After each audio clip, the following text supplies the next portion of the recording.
ইরানের সর্বোচ্চ ধর্মীয় নেতা আয়াতুল্লাহ আলী খামেনির মৃত্যু নিয়ে এখনও জোর আলোচনা চলছে। যুক্তরাষ্ট্র ও ইসরায়েলের হামলায় তিনি নিহত হয়েছেন বলে খবর ছড়িয়ে পড়ার পর আন্তর্জাতিক অঙ্গনে ব্যাপক প্রতিক্রিয়া দেখা দেয়। প্রথমে ইরান জানায় খামেনি গুরুতর আহত হলেও জীবিত।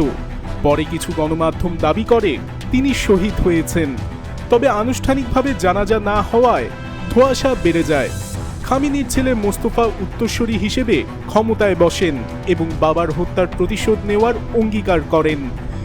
এদিকে খামেনি ফিরে এসেছে শিরোনামে একটি কার্টুন ভিডিও সামাজিক যোগাযোগ মাধ্যমে ছড়িয়ে পড়ে। ভিডিওতে খামেনি একটি শিশুকে জড়িয়ে ধরে থাকতে দেখা যায়। এরপর ইসরায়েল ও যুক্তরাষ্ট্রের যুদ্ধবিমান হামলা করে।